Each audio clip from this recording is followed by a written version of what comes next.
Hello there. I am kicking off a special series for this year to address the monumental challenges that have been facing us, and especially facing leaders of this year. Addressing diversity seems like an appropriate place to start, since many of the inquiries that I've been receiving as of late have been around that effort. In the 1990s, diversity was the cool buzzword to have on the wall of many companies, on the paintings in offices, or perhaps even as a principled value on the careers page of many company websites. In the early 20s, that continue to echo that same sentiment within that year. But the commitment that was originally ignited seemed to dwindle a bit. Perhaps the need did not seem as apparent anymore. After all, there was the increase, regardless of the size, of faces that looked different from the majority. Diversity began to morph into a broader requirement that no longer meant expanding the opportunities and representation of the community customer base, or even of those who were traditionally exploited and alienated as initially intended. It began to mean differences in general. If we have people who are all different in some way, we're representing diversity, are we not? We have introverts, we have extroverts, we have the innovators as well as the producers, we have the left-handed and the right-handed, and if we are really bold, we will even focus on gender diversity, bringing in more females. However, racial diversity became something passé, as inappropriate to bring it up as when it initially became a very important goal. Only decades prior, it was a priority, and only decades later, it became out of fashion. And you better not dare speak of racism, because if you are so lucky to be one of the selected few to get let in, you certainly did not want to risk that access. Now comes a time when we are all humbled. The United States is humbled, and dare I say, the world has been humbled. The egregious, painstaking, and monstrous pandemic, also known as COVID-19, has given everyone, all of us, a grand spanking. Regardless of your privileged position, it has everyone searching for the steering wheel, the continuous drive to regain what we perceived as control. On the best days, we even aim to grasp an intimate purpose for our lives. While our wounds were still open, some may have perceived theirs as healing or being healed, and others with gashes wide open. George Floyd happens. For some, this was the absolutely last emotional straw, the last straw of racism that had been detrimentally deadly to their livelihood, figuratively and physically, for a very long time. And for others, it was the last straw because they were already against the wall due to the lasting damage of this pandemic and other environmental conditions. And for some, well, for others, their eyes were opened for the absolutely first time, if you can imagine that. Or perhaps it was the first occasion that they had to focus, the opportunity to focus on such ugliness that was nothing short of a rerun for many others. Perhaps it was the explosive cocktail that was created between a massive killing pandemic and a video that would give Freddy Krueger the chills. Whatever the reason, what appears to be a tipping point, the need for diversity, and dare I even say racial diversity, once again has our attention. I would like to spend some time focusing on 7 steps to expanding diversity within your organization. What is not covered comprehensively in this vlog is inclusion. Inclusion is very important, and I would say a class above diversity. And diversity is like the prerequisite, if you will, of inclusion. it's definitely easier to accomplish of the two. Though some may argue the opposite, ideally you would commit to taking both classes at the same time. And I know that some are saying, isn't diversity hard enough? Yet, if we are honest, yes, it is. It is, especially in this country. However, diversity is not and never will be sustainable without inclusion. So given the limited time available in this vlog, and kudos to those who are still here listening to me, because I know time is limited for many of us, we're going to focus on company diversity specifically. So step number one in achieving diversity for your organization is acknowledging that you don't know what you don't know.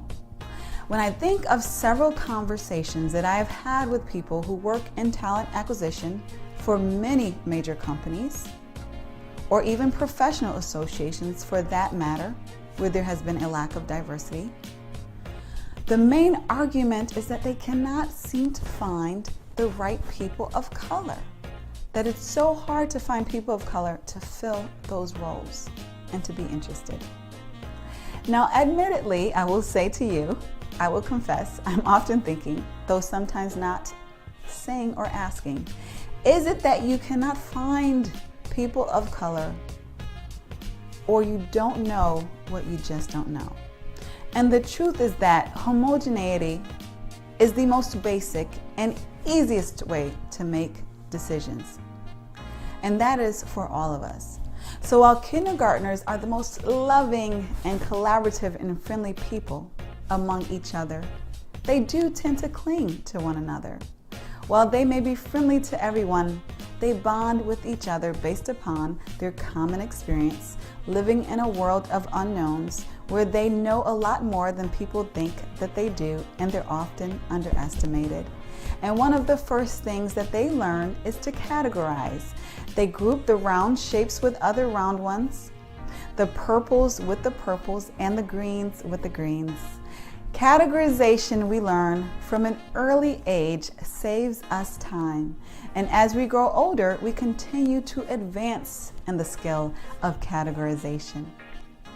Categorization adds efficiencies to our lives that we otherwise would not have. I personally have coded my closet based upon occasion, based upon the color of the material. And even when we are found of people who are not like ourselves, most of us, if we're honest, we tend to categorize. Since kindergarten, we have gravitated to those like us because it is more comfortable. And that is what we tend to do, categorize. Given that, considering the context in which we live, and I know that many people reading this blog or listening to this vlog are not in the United States. And I'm specifically referencing the United States and other countries that have been developed based upon economic racism for their foundation, and of course subsequent racial disparities. So in this context, obviously that is expounded. But we are humans, and if we are humans and of human nature, we tend to feel more comfortable around those who either share experiences with us or look like us. And it's our normal tendency to categorize them in ways that we would expect to or not expect to in a knee-jerk fashion. And so this knee-jerk reaction, of categorization also is the way that we will typically hire those who are like ourselves. Why would anything more or less than that be expected? And then you put that in the context of an economically driven, racially disparaging tradition, and you have what we have today, and that is a racism pandemic in a world that may ironically deem themselves as post-racial. I am reminded of a time when I was in church. I'm still in church, but there was a special occasion where blue was the color that we were to wear. Now, I went shopping and I went to at least 3 of my favorite stores, and I could not seem to find that right blue dress. Interestingly enough, I saw several green dresses. There were just green dresses all over the place. And perhaps, maybe just perhaps, that's because green is my favorite color. I wasn't used to wearing blue, I would admit, and blue was a stretch for me, and I rarely, if ever, wore blue. I eventually found a blue dress online, but I lacked a connection to it. I just was not used to wearing it.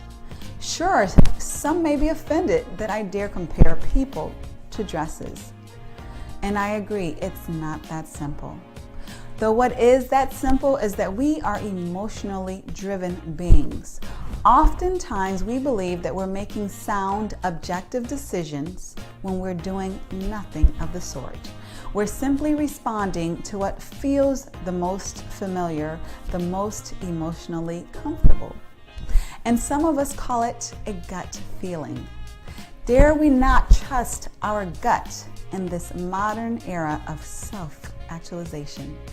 Even in this proclaimed era of self-actualization, we must be open to learning from others in order to achieve greatness.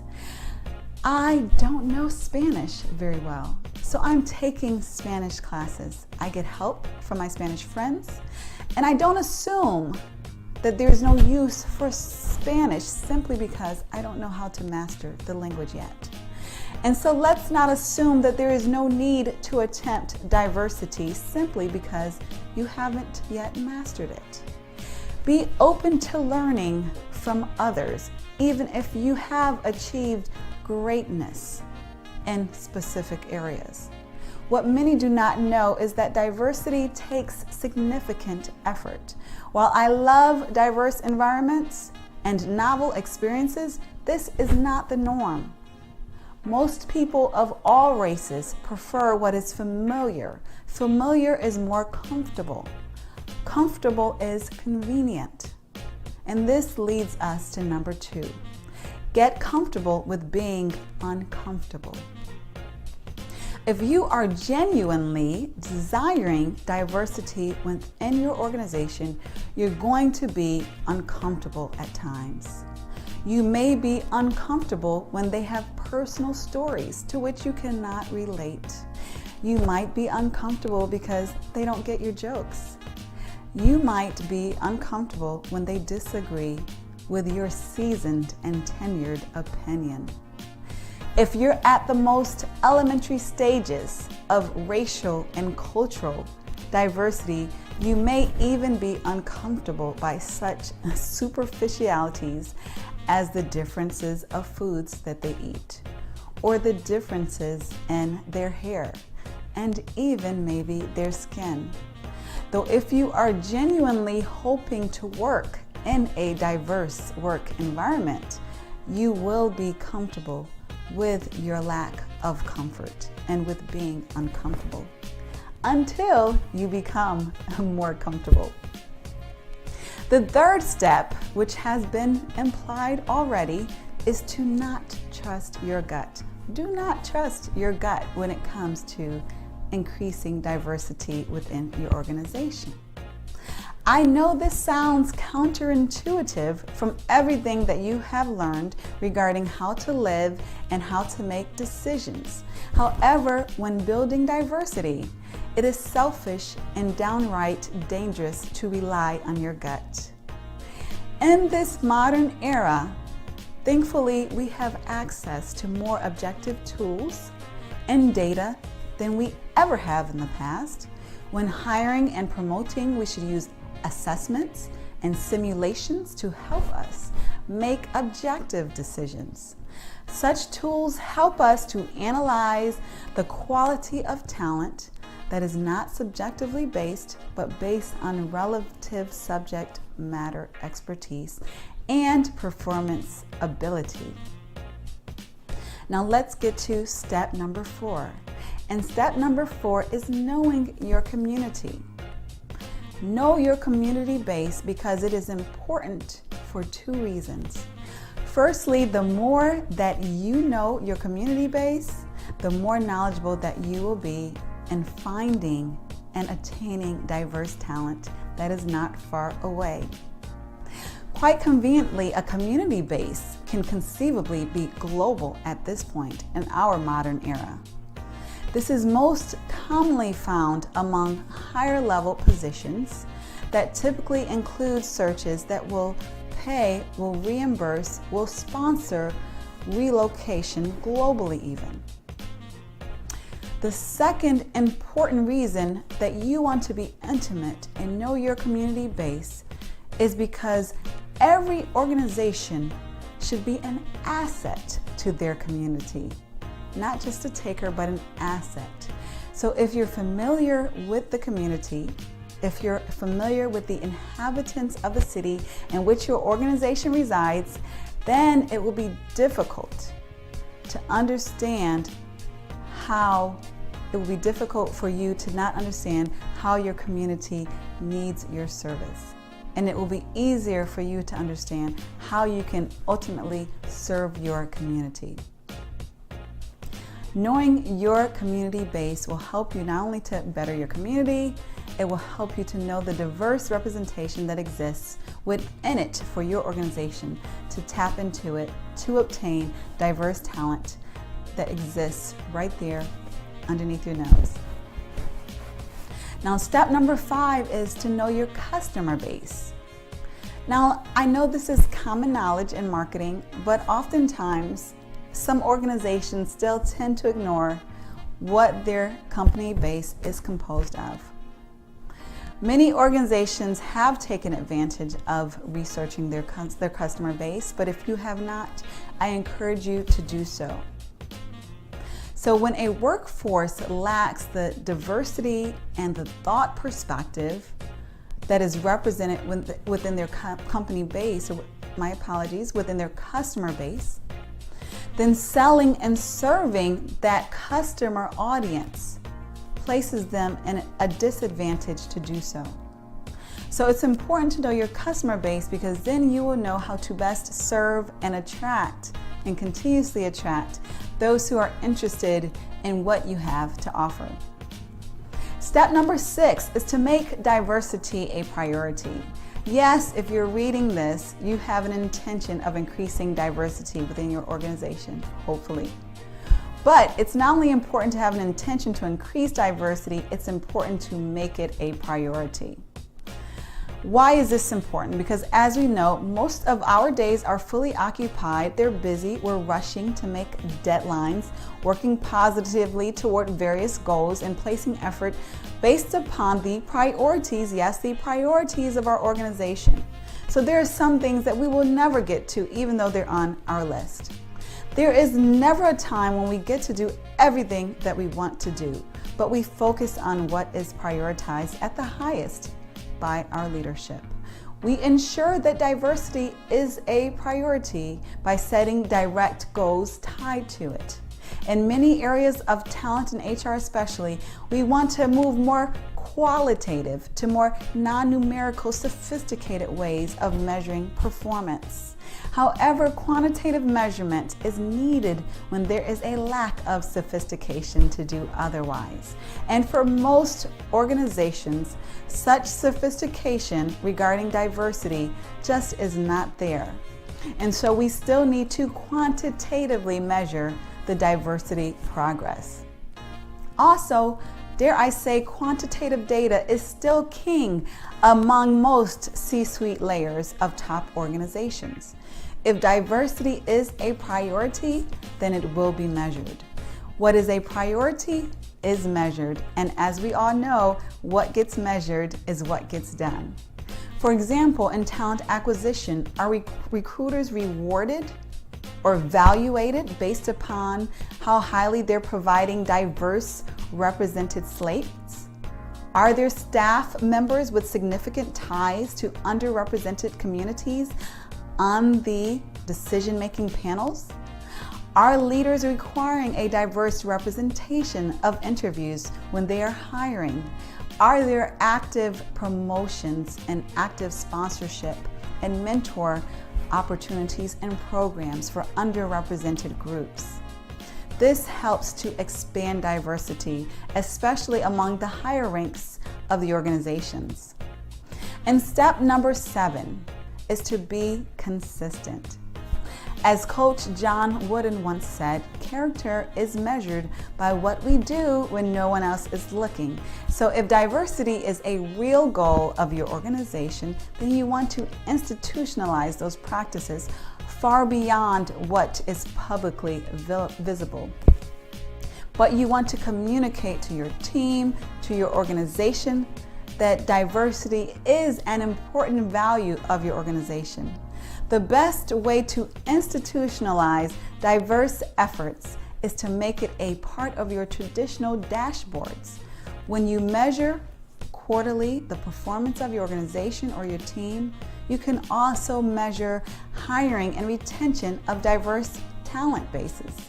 In addition to lag measures, you can also use lead measures that proactively link efforts to diverse outcomes, including recruitment and internal inclusion efforts.